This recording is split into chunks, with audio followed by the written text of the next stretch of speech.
Muchas gracias, doctor Brenes. Muy agradecido de estar acá por la invitación. Y bueno, no solo el doctor Brenes, que es uno de los exalumnos más viejillos de los que hay acá, pues aquí tengo muchos otros exalumnos, pero el doctor Brenes es el que tiene más experiencia, ¿no? El doctor Brenes nos puso a revisar esta enfermedad, esclerosis sistémica, y le puso el subtítulo de nuevos avances. Hace 2 años, a mediados de octubre del 2012, nos visitó a la asociación la doctora Janet Pope, una canadiense, que nos dio una nueva visión de esta enfermedad. Esta es una de esas enfermedades raras, no es que no se presenten, pero es una enfermedad huérfana durante mucho tiempo, y muchos manejábamos a un reumatólogo la idea de que no se podía hacer nada con ella, que prácticamente lo que hacíamos era ver la evolución de la enfermedad. Bueno, esto no es así, por eso la idea de los nuevos avances. Esta enfermedad puede tener en nuestro país, ahí con la base de datos que tenemos nosotros, calculamos unos 3 personas, de la incidencia de 3 personas por cada millón de habitantes en Costa Rica. El Servicio Reumatológico del Hospital México tiene una zona de adscripción de 2 millones, que es la mitad de la población costarricense. Puede tener una prevalencia de alrededor de 29 por pacientes por millón, o sea, de los que seguimos viendo. Y yo he tenido, hace unos 10 años, 15 años, cuando llegué de nuevo al servicio de reumatología, la experiencia de ver muchos pacientes que se nos han ido muriendo, porque hay algunas condiciones de la enfermedad. Vean ustedes que le pongo el término esclerosis sistémica, mucha gente la conocen como esclerodermia, entonces te da la idea de que es una lesión de la piel nada más, pero van a ver que el gran problema son las complicaciones. Entonces la idea es exponerles a ustedes nuevos avances en el conocimiento de la fisiopatología, exponerles la nueva nomenclatura y exponerles, las nuevas terapéuticas. Esta, al igual que el lupus, al igual que la artritis reumatoidea, no son enfermedades curables, pero se ha logrado en los últimos años, y la doctora Pope nos lo expresaba así, que hemos logrado mejorar la sobrevida de los pacientes, interviniendo en las complicaciones. Y eso sería la idea de mostrárselo a ustedes. El servicio nuestro de reumatología, aquí está la doctora Rieta, nos ha interesado mucho, a pesar de ser una enfermedad muy poco frecuente, y hemos estado reestructurando en el servicio el enfoque de la enfermedad para ver si logramos tener los datos. Entonces vamos a empezar viendo qué es la enfermedad. Recordarles que nos gusta ahora llamarla no esclerodermia, sino porque esclerodermia son muchas otras condiciones. Nos interesa llamarla esclerosis sistémica. Alguna gente la conoció como esclerosis sistémica progresiva, pero en la literatura actual ese es el nombre que se le pone. Es como las enfermedades que nosotros vemos, una enfermedad de tipo autoinmune, y van a ver ustedes que es muy compleja. Hoy en día, como dice ahí abajo, la etiología sigue desconocida, y en realidad cuando uno da clases en las universidades, muy pocas veces la analizamos, así que probablemente muy pocos de ustedes la vieron cuando estuvieron en la universidad. Básicamente tiene 3 aspectos fundamentales, y van a ver que uno de los blancos que hay en la enfermedad es la célula endotelial, y esto es lo que va a hacer algunos enfoques que nosotros damos en cuanto a su evaluación, por ejemplo como la capilaroscopía, el enfoque que le damos ahí, porque esto es uno de los blancos, con una serie de anormalidades inmunológicas, y lo que vamos a ver al final es un exceso de la matriz extracelular, fundamentalmente colágeno, que se deposita en la piel, la endurece, es lo que le da el término de esclerodermia que se usaba antes.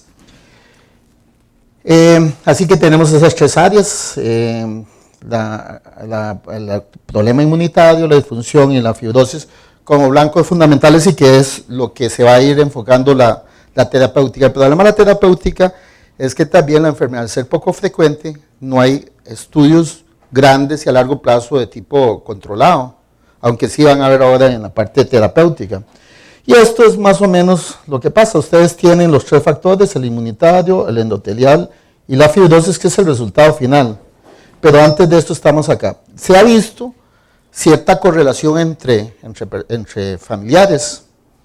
Es un poquito más frecuente en mujeres y van a ver, hay una diapositiva, que más o menos el inicio es después de los 50 años. 3 mujeres, 4 mujeres, en algunas estadísticas hasta 4. Nosotros, de los que yo tengo en el Hospital México, la mayoría son mujeres, así que nos da una carga mucho más importante, ¿verdad? Se ha visto que pueden tener alguna de estas condiciones. Por ejemplo, algunas mujeres desarrollan la enfermedad después del embarazo, probablemente por problemas de microquimerismo en relación al feto, y realmente el feto es el que le manda los anticuerpos.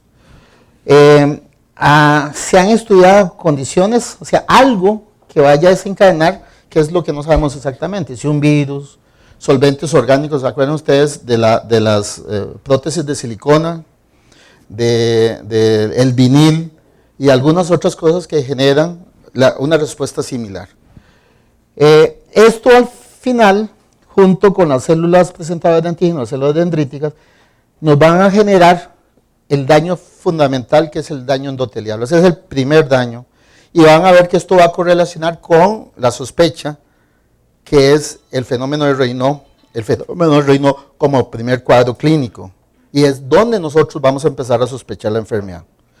Ahí, ¿cómo se llama? En este escenario se genera un daño inmunitario con células presentadoras de antígenos y con una activación de células fundamentalmente T de la estirpe TH2, con una gran producción de citoquinas proinflamatorias, donde el factor de crecimiento transformador beta y el factor de crecimiento derivado de las plaquetas son importantes. De hecho, en los últimos tiempos hay mucho interés en bloquear esto, sobre todo el factor de crecimiento derivado de plaquetas, que parece ser muy importante.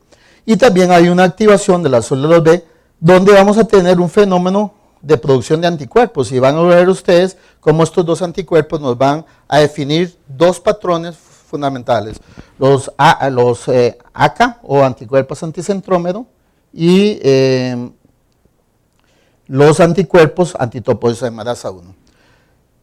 Esto genera el tercer paso, que es el desarrollo de la fibrosis, donde las células, los fibroblastos se transforman en miofibroblastos, productores de una gran cantidad de sustancias, como el colágeno, que es la que nos va a dar las manifestaciones clínicas. Y vamos a ver, por eso no me gusta el término esclerodermia, que aparte de la piel se van a afectar. Y el problema son algunos órganos, por ejemplo, pulmón, en relación a fibrosis intersticial o a lesión intersticial en el pulmón e hipertensión arterial pulmonar, son los causantes mayores de mortalidad en estos pacientes, más o menos el 30%. Por eso, el lograr la sobrevida de los pacientes va a estar en el diagnóstico temprano y el seguimiento de screening para ver estas patologías y ejercer una serie de tratamientos que sí tienen muy buena evidencia, por lo menos en estudios cortos de evidencia 1 y en las bases de datos, donde permite ver que el tratamiento temprano y el diagnóstico temprano estos permite una sobrevida de los pacientes, como van a ver en la última diapositiva. Esto es lo que se ve al final, o sea, de pronto, al final, o sea, de todo ese proceso, se nos genera esta gran cantidad de colágeno, que en términos generales es normal, pero en grandes cantidades. Ustedes ven el colágeno completamente empaquetado, normal, pero completamente distorsionado, rodeando faneras, que es lo que nos va a dar la segunda manifestación de la enfermedad. Después de la lesión endotelial con el Raynaud, vamos a tener la lesión de esclerodermia. Y vamos a ver que eso es lo que nos lleva a nosotros al diagnóstico. La esclerodermia, por eso se la vamos a dejar una parte de los dermatólogos. Hoy en día se clasifica como aquella que es localizada a piel y la otra que es sistémica. Ustedes vieron que el título era esclerosis sistémica. Entonces, la localizada a piel son cuadros donde solo se localiza a piel. Como en este caso, que está completamente limitado. Vean ustedes nada más el problema que van a ver más adelante, que yo voy a hablar de esclerosis sistémica limitada, pero aquí es esclerodermia localizada, como las placas de Morfea. Hay placas de Morfea generalizadas también, y después algunas otras, como las esclerodermias lineales, en golpe de sable, o esta otra, que es el síndrome de Parry-Romberg, que es una esclerosis lineal localizada. Yo en mi consulta todavía manejo 3 de estos pacientes, o sea, que les dio, por lo general les da de niños, y el problema, como en este caso, es un problema muy estético, pero esto es de los dermatólogos y ellos manejarán, usan una serie de cosas para la morfea de esas cosas. Entonces, tenemos la localizada, entonces, esclerodermia localizada, ya sea lineal, ya sea limitada, ya sea generalizada, para pasar a lo que nos corresponde a nosotros. Entonces, nosotros ahora la dividimos en esclerosis sistémica, fundamentalmente en 2 subtipos. El subtipo de la limitada y el subtipo de la difusa. Van a ver que tienen algunas características. Por ejemplo, una de las características más importantes es esta: el tipo de anticuerpo que se presenta. Por eso nosotros a todos los pacientes, a pesar de las manifestaciones clínicas, le hacemos anticuerpos para la clasificación. Eso no los hacen en los hospitales de la caja. Anticentrómero, la cual caracteriza la limitada, y la difusa lo caracteriza el que se llamaba SSL70 o antitopoisomerasa 1. La limitada, por lo general, es en las partes más distales de manos, en extremidades, y afecta a cara. Mientras que la difusa es en partes más proximales y en tronco, que, o sea, tiene 2 manifestaciones más diferentes. Se habla, aunque no es completamente cierto, que en la fase tardía el problema con la limitada, y es algo que vamos a vigilar en la limitada, es el desarrollo de hipertensión arterial pulmonar. Acuérdense entonces que esta enfermedad es una enfermedad sistémica y que vamos a tener complicaciones pulmón, corazón y riñón que tenemos que detectar a tiempo para poder darle terapéutica y aumentar la sobrevida a los pacientes, inducirles por lo menos algo de remisión. En este otro caso, se asocia más en la difusa con fibrosis pulmonar temprana. Ahora vamos a ver. En la limitada hay calcinosis, y eso daba antes a un término que se acuñó en el año 64, que era el CRES, que ustedes han oído hablar. CRES significaba calcinosis, fenómeno de Raynaud, compromiso de esófago, esclerodactilia y telangiectasias. Hoy en día este término es un poco obsoleto, porque a pesar de que ahí la pongo en la limitada, solo es un pequeño grupo de la limitada y no habla de la probabilidad de compromiso sistémico, de compromiso orgánico. Entonces el término se ha abandonado. Ustedes van a ver en los nuevos textos, en la nueva literatura, donde no hablamos de CRES, aunque todavía nosotros crecimos con el CRES, y entonces lo van a oír. Suena bonito el término CRES, pero se ha ido abandonando, se considera un poquito obsoleto. Y a diferencia de esta otra compromete los órganos internos, pero en forma muy temprana. Esta diapositiva es nada más para que ustedes vean la edad de inicio. Aquí están blancos hombres, blancos mujeres, negros hombres y negros mujeres. Vean que el grupo donde empieza es alrededor de los 50 años, que es una de las cosas que ustedes van a empezar a 50 años. Eso sí, si la persona empieza antes de los 50 años, el pronóstico es peor. Y la otra cosa es que es un poco más frecuente en mujeres que en hombres. Y se ha hablado, aunque no hay estadísticas en África, en los países, en Estados Unidos, los negros tienen un poquito más de prevalencia y de complicaciones, pero es algo que no está completamente definido. Esta diapositiva es del EULAR. El EULAR es la Liga Europea de Asociaciones contra las Enfermedades Reumáticas, y es la que me parece más interesante. Está muy bonita en el sentido, por eso la traje así, en donde ustedes ven la historia natural de ambas condiciones. Esta es la forma limitada, que ustedes ven que compromiso de piel es mucho más lento y podemos dividirla en 3 estados, temprano, intermedio y tardío, donde el temprano es los primeros 5 años, de 5 a 10 el intermedio y el tardío. Y vean que el compromiso intestinal y el compromiso de hipertensión arterial son tardíos. Este compromiso, lo vamos a repetir, el compromiso de hipertensión es uno de los de mayor mortalidad, entonces hay que detectarla. El problema es que puede ser muy tardío, pero puede aparecer antes. Y entonces nosotros tenemos que hacer un seguimiento, porque si esperamos a que el paciente presente disnea, ya vamos a tener el paciente en condiciones de clases funcionales de Nueva York 3 y 4. Entonces la idea es agarrarlo temprano y darle el tratamiento más temprano. Entonces eso hace que nosotros vigilemos. ¿Cómo lo hacemos? El estándar, o sea, la prueba que hacemos es un ecocardiograma. Entonces cuando nosotros tenemos un paciente desde su inicio, de su diagnóstico, cada año hemos decidido hacerle un ecocardiograma que mide la presión arterial pulmonar sistólica. Cuando esta es elevada, el problema es que el eco es una medición no directa. Entonces, en caso que pase a ser una presión arriba de 40 milímetros de mercurio, nosotros lo mandamos o lo estamos empezando a mandar. Nosotros tenemos una conexión en el compromiso pulmonar con el servicio de neumología, con el doctor Campos.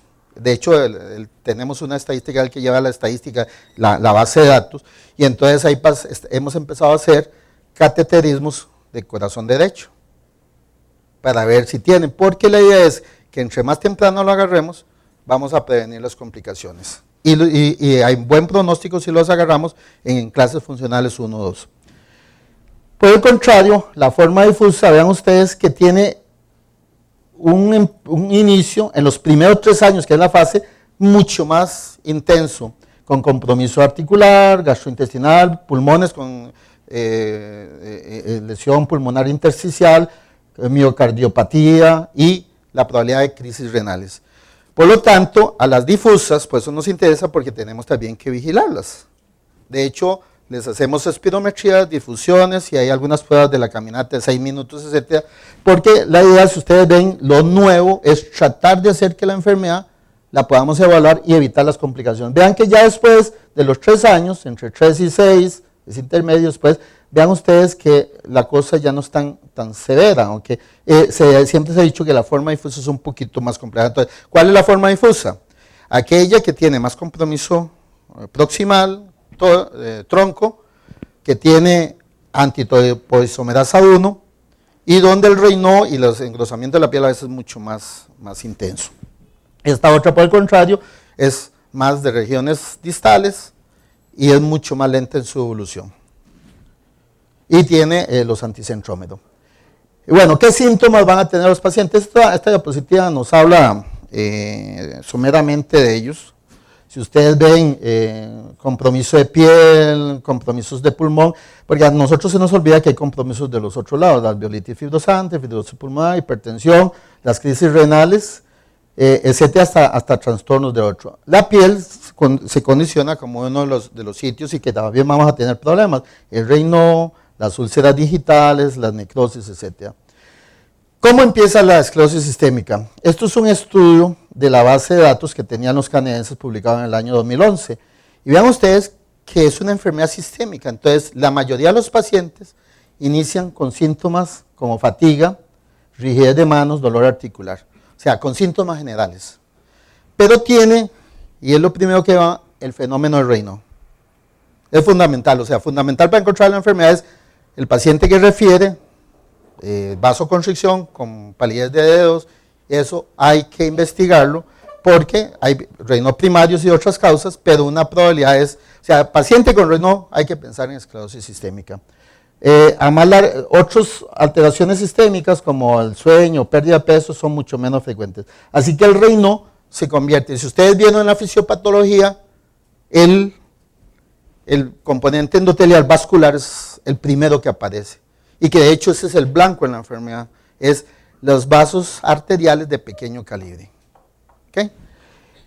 Básicamente ahí lo que vamos a encontrar es la lesión donde empieza a haber una proliferación fibrointimidal, donde hay un engrosamiento de la pared del vaso, con episodios de vasoespasmo, que eso es lo que va a dar el fenómeno de Raynaud, pero que ese mismo fenómeno ocurre en vasos de mayor tamaño y eso se puede manifestar en las dos complicaciones severas, que es o la hipertensión pulmonar arterial o en las crisis renales.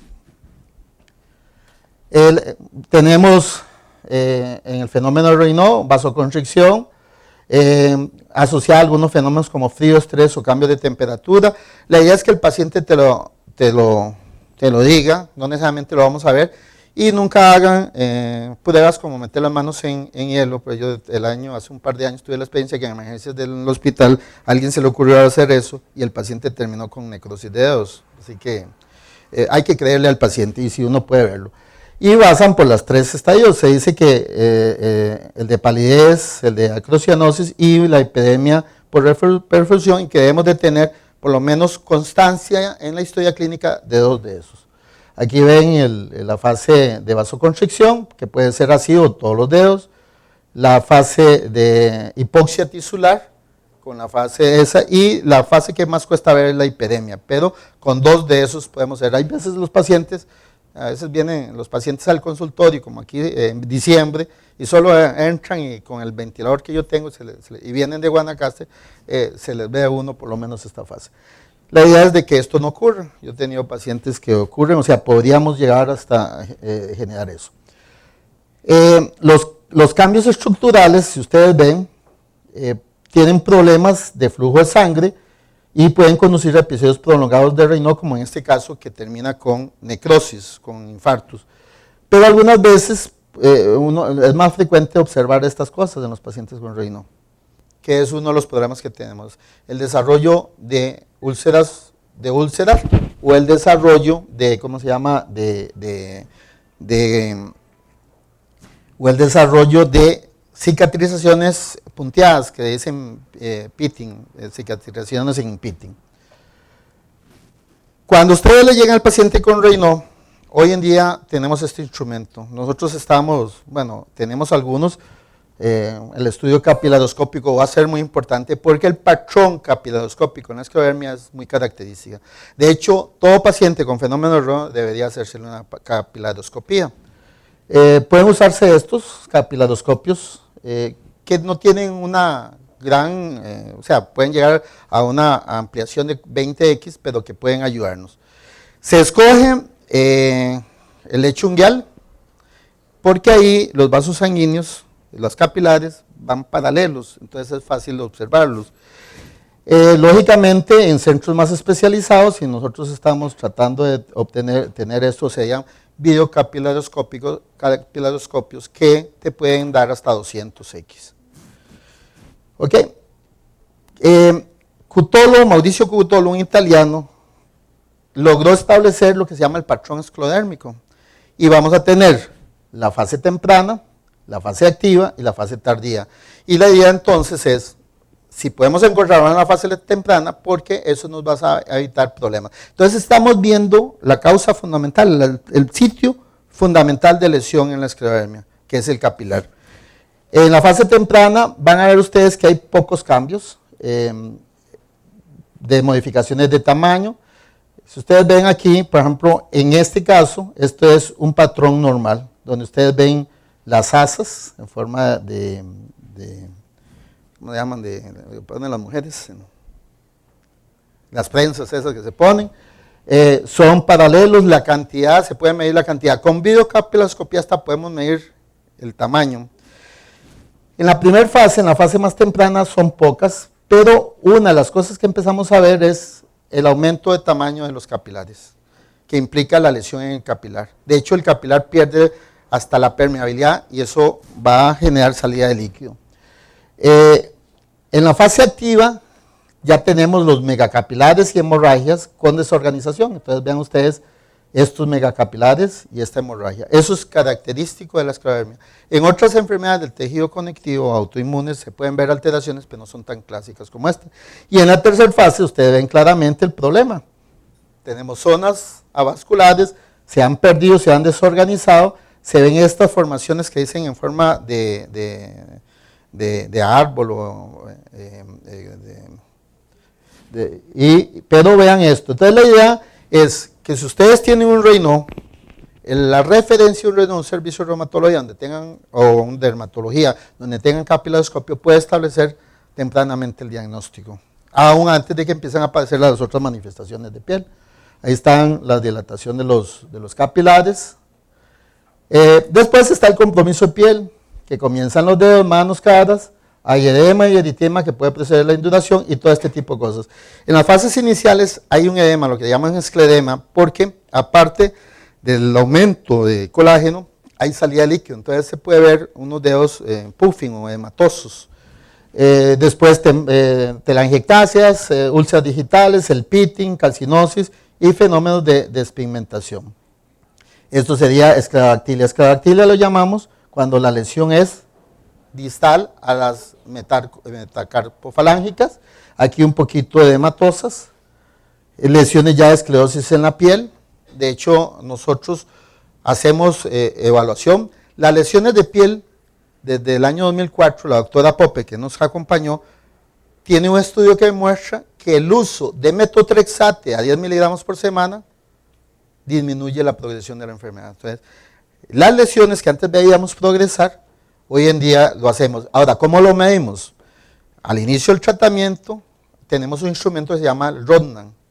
Ahora lo vamos a ver. Y con él medimos 17 zonas del cuerpo con puntajes de 0 a 3 y vemos a ver si podemos mejorar el puntaje. Pero la doctora, en un estudio controlado, demostró que metotrexate de 10 miligramos previene el desarrollo de la lesión esclerótica de la piel. Entonces, es lo primero, eso es algo nuevo. O sea, aquel famoso que no hay tratamiento, por lo menos hay evidencia.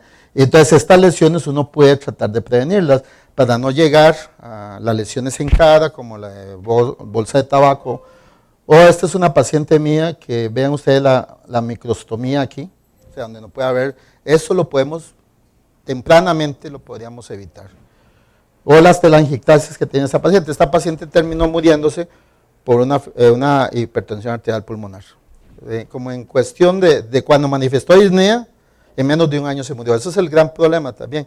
A estos pacientes, por el compromiso pulmonar, cuando ya empiezan a manifestar disnea o insuficiencia cardíaca derecha, es muy rápido y la sobrevida es muy mala.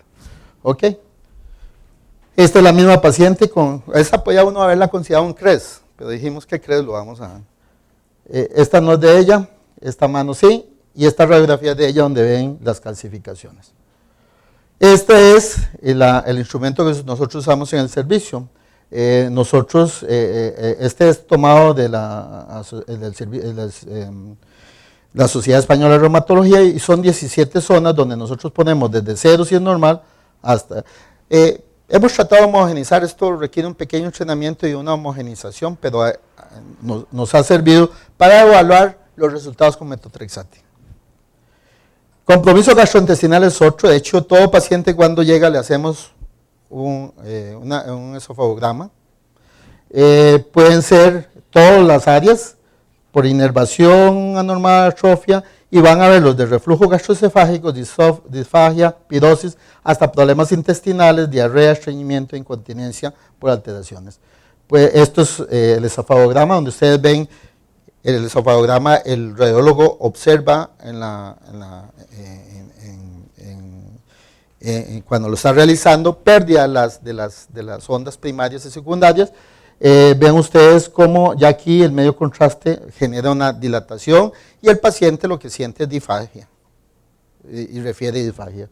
Y aquí lesiones de distensión, sobreinfección, etcétera, que tenemos que ver. Alguna gente prefiere hacer manometría o endoscopía, se pueden combinar. Nosotros lo que hacemos es esofagograma y dependiendo de eso mandamos para una esofagoscopía con manometría para ver si hay problemas. Tenemos pacientes que tienen que dilatarlos porque el problema esto genera es disfagia por lesión aquí en los esfínteres y hay mucho reflujo gastrointestinal. El compromiso pulmonar es una de las causas de mayor mortalidad, con enfermedad pulmonar intersticial, enfermedad vascular pulmonar, con hipertensión pulmonar. Es la causa más común de muerte. Según esta base de datos de Leular, el Eustar, De las muertes asociadas a esclerosis sistémica, 1/3 son por fibrosis pulmonar y 1/4 parte por... Entonces, nosotros tenemos que encontrarla tempranamente. Más o menos, en promedio, el paciente dura unos 6 años antes de tener hipertensión pulmonar, los de tipo limitado. Por eso, en esos casos, nosotros lo que hacemos es estudiarlos con ecos año a año, aparte de la evaluación clínica. Y a veces se asocian, o está solo la fibrosis pulmonar, entonces también hacemos espirometrías con difusión de monóxido, siguiéndolos, porque ambas tienen tratamiento. La fibrosis pulmonar, hay estudios, tanto en la forma idiopática como en la sociedad, donde la ciclofosfamida en inducción resulta beneficiosa en estudios controlados, y el mantenimiento ya sea con ciclofosfamida o con micofenolato, y los tenemos en la institución. En relación a la hipertensión arterial pulmonar, también hay evidencia de que hay 3 probabilidades: o usar bloqueadores de la endotelina, como el Bosentan, inactivadores de la fosfodiesterasa, que es lo que tenemos más a mano, que es el sildenafil. O sea, nosotros hemos estado usando sildenafil, igual en lesiones de Raynaud, podemos usar con mejoría. Y tenemos forma de evaluarlo, que es haciéndole el cateterismo, haciéndole los ecos de control. Y están los prostanoides. Pero normalmente el paciente es asintomático hasta que desarrolla disnea o datos de insuficiencia al lado derecho. El problema es que cuando ya tienen síntomas, la enfermedad está bastante avanzada. Esto es lo que veríamos.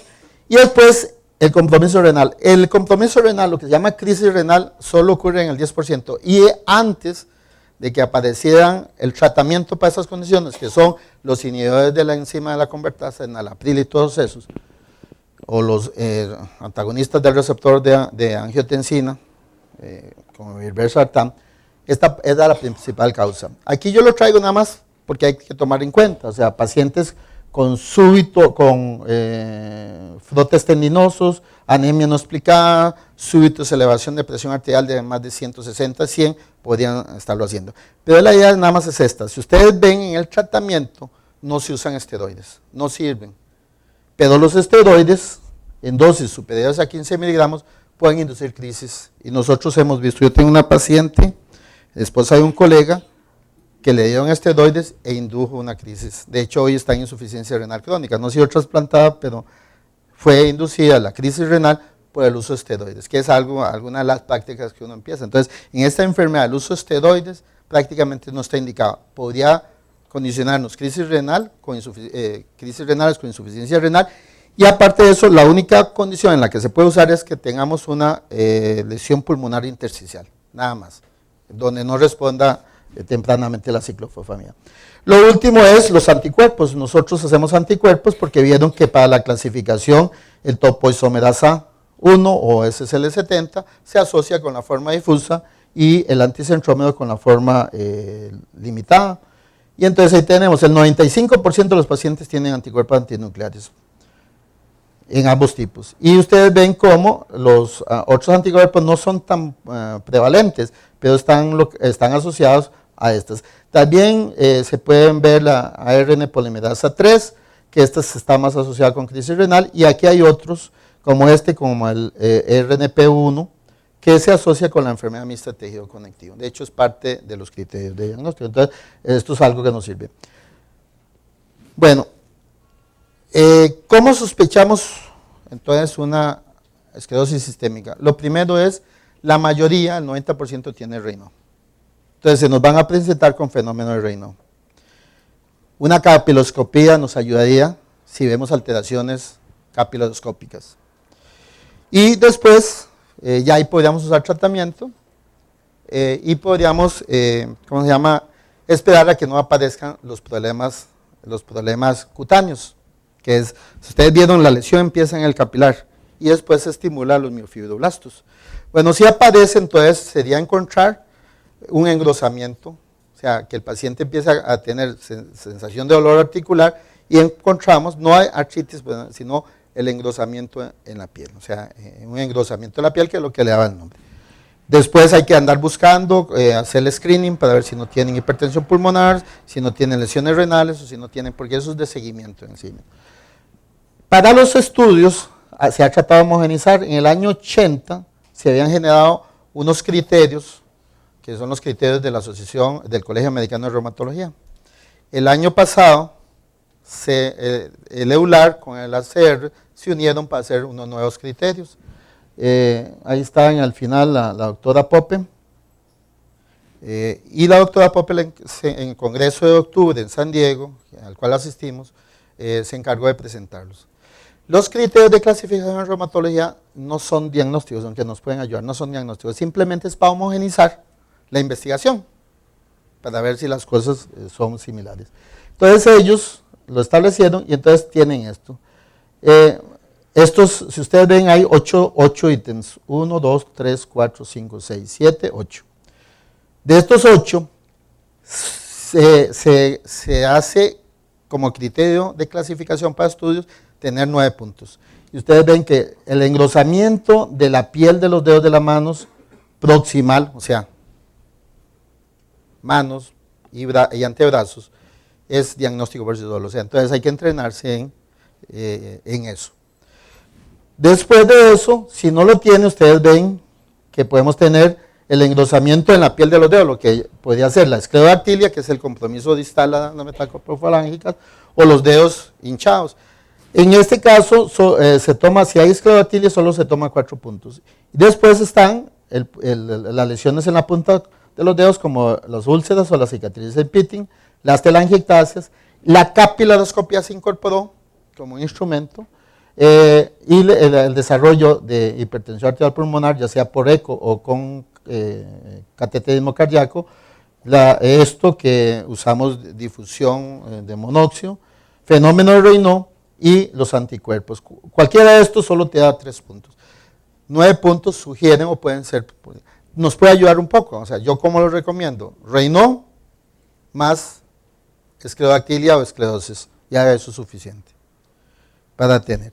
Pero si pueden hacer una capilaroscopia o alguien se las hace, es de mucha ayuda, porque ayuda a diferenciar entre Raynaud primarios o otras causas con el Raynaud asociado a esclerodermia, que es aquellos capilares dilatados, zonas avasculares, hemorragias en eso. Es más, una vez es con solo observar, o sea, sin necesidad de amplificar, ver las hemorragias en esa zona. Se dice que hay que usar algunos dedos porque hay algunos como estos que se traumatizan más, pero eso, bueno, eso lo va a hacer el capilaroscopista. Ahora, para terminar, se justifica, ya hemos visto, en las lesiones de Raynaud, el uso de bloqueadores de los canales de calcio. El que tenemos en institución es amlodipina. Ha demostrado que funciona, aparte de las medidas de no meter las manos en frío. Para la piel, el uso de metotrexate ha mejorado la evolución de la enfermedad. Ciclofosfamida en la lesión de fibrosis. El uso de antagonistas de 5-diesterasa como el sildenafil, que las dosis son de 20, la institución tiene 25, 20 miligramos 3 veces al día, acuérdense por la vía media que tiene.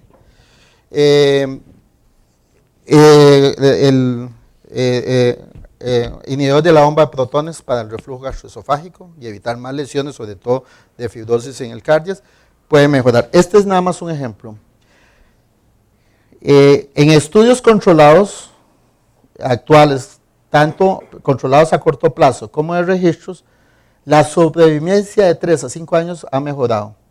Los estudios a 14 meses, a semanas, demuestran que la mortalidad mejoró un 40% en las fases avanzadas de la hipertensión arterial pulmonar. Por lo tanto, como conclusión, el diagnóstico temprano, el saber que es una enfermedad de la microcirculación inicialmente, con un desarrollo posterior en fibrosis, el diagnóstico temprano y tratamientos que han sido efectivos pueden mejorar el pronóstico del paciente. Y se acuerdan de aquella tabla de la forma difusa y la forma limitada, donde uno tiene que andar buscando las complicaciones. Lo que dice la doctora Janet Pope es que, y hace comentarios, que mucha gente está de acuerdo que la sobrevida en los últimos 10 años de los pacientes con esclerosis sistémica ha mejorado gracias a esas intervenciones, mientras aparecen tratamientos más específicos, como anticuerpos monoclonales dirigidos contra el factor de crecimiento de plaquetas, que parece ser el que pueda tener, porque ya ahí estamos entrando en la fisiopatología de la enfermedad. Muchas gracias. Si alguien tiene alguna pregunta, era tratarles de transmitir esa idea en relación a la esclerosis sistémica, que es una enfermedad rara, pero que si ustedes la encuentran, tempranamente podemos hacerle más cosas y mejorar la sobrevida y no solo ser espectadores de la evolución del paciente. No sé si hay alguna pregunta.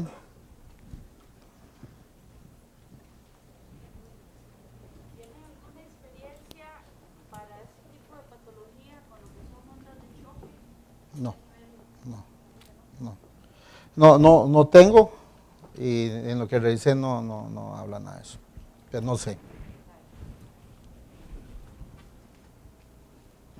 Bueno.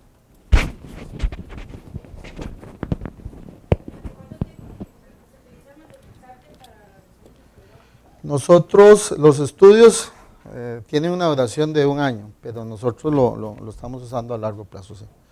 Lo que hemos, desde que empezamos a usarlo ya sistemáticamente hace un par de años, los pocos pacientes, que son muy pocos, sí nos han mejorado en esa evaluación que es el Rodnan. Tengo un paciente que tenía 24 puntos y ahora anda en 10.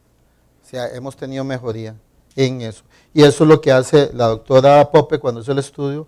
Lo hizo así, es un doble ciego, metotrexate contra placebo en doble ciego, con mediciones de Rodnan. Y lo que encuentra al final es que los pacientes que usaban metotrexate significativamente disminuyeron la puntuación en Rodnan. Alguna gente dice que es muy inespecífico, o sea, el Rodnan, pero aprendiendo a utilizarlo nos puede ayudar mucho. Nosotros lo usamos sistemáticamente en nuestra consultadora desde hace 2 años.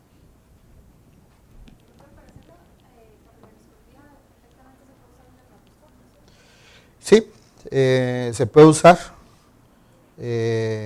Lo que pasa es que lo ideal sería, una vez estaba en Argentina, entonces había una reumatóloga que solo se dedicaba a hacer eso, en una clínica. Pero usaba eso, entonces es diferente verlo en el dermatoscopio a poderlo ver por videocapilaroscopía, es otro mundo.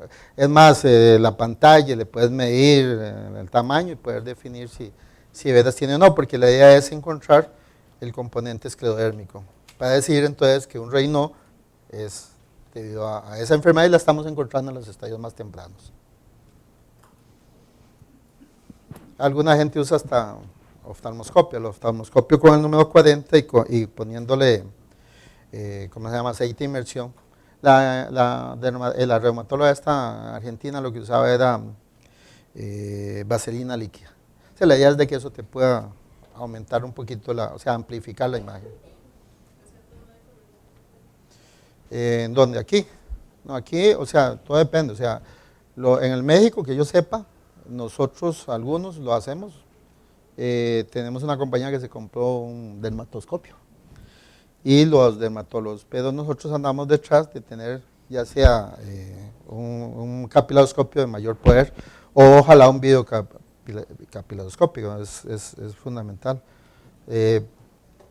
Un microscopio estereoscópico te sirve. Y después entrenarse un poquito, no es mucho.